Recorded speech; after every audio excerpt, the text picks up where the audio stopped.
Clostridium botulinum es una bacteria muy común en el medio ambiente. Se encuentra en tierra, agua salada y dulce, dentro del tracto digestivo de varios tipos de animales, en frutas, verduras, desechos, etc. y es considerada patógena. Además, debe crecer sin la presencia de oxígeno, por lo que es una bacteria anaerobia estricta. Son microorganismos procarióticos, gram positivos, poseen formas de bastón y son formadores de esporas. Estas se encuentran en estado latente en el ambiente y pueden durar así durante mucho tiempo a pesar de las condiciones extremas de calor o sequedad. Sin embargo, cuando hay humedad, nutrientes y falta de oxígeno, las esporas sufren una transformación, dejando a la bacteria activada y produciendo distintos tipos de toxinas. Esta bacteria generalmente produce intoxicación por consumir alimentos en mal estado o mal preservados. Las esporas entran al cuerpo del hospedero y debido a su composición muchas veces no son destruidas por los ácidos gástricos del estómago o las enzimas digestivas. Y el tracto digestivo, al ser un ambiente sin oxígeno y con abundancia de nutrientes, es un lugar idóneo para el crecimiento y proliferación de esta bacteria.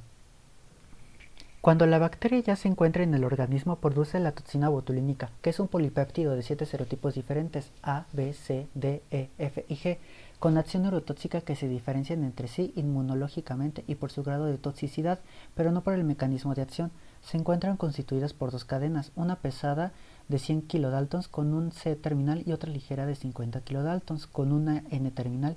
Estas dos cadenas se encuentran conectadas por cadenas polipeptídicas que a su vez están unidas por unos puentes disulfuro con un número total de 19 aminoácidos.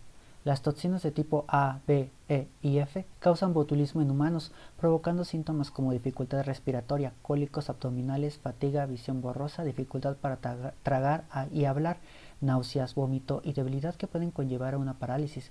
Los demás tipos los causan, pero en otras especies de animales. En general, las toxinas se unen a la neurona. Después de un proceso de internalización, entran a la célula donde bloquea la liberación de acetilcolina.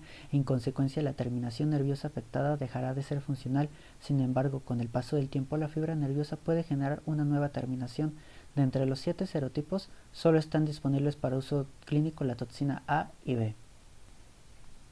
Mecanismo de acción. A pesar de que los 7 serotipos actúan sobre la unión neuromolecular que genera un bloqueo selectivo de la neurotransmisión colinérgica, el serotipo A actúa sobre la proteína SNAP-Beightin-5, que es una proteína de membrana asociada al sinaptosoma. El serotipo B actúa sobre el BAMP, que es una proteína de membrana asociada a la vesícula sinaptobebrina. Es por esto que la unión neuromuscular se inactiva de forma definitiva con una intensidad variable en función de la cantidad de toxina que se metaboliza en una terminal y la capacidad de sustitución de las proteínas inactivadas. El crecimiento de nuevos axones terminales termina después del bloqueo hasta la formación de nuevas sinapsis, que tarda entre 8 y 10 semanas, recuperando la transmisión colinérgica. La proteína Sb2 es el receptor para la toxina de tipo A, luego la Tba se introduce en la neurona por fijación Cb2 en sus isoformas A, B y C. Este tipo de receptores se encuentran en vesículas sinápticas que se reciclan de manera regular, por lo que la toxina solo ataca las neuronas activas.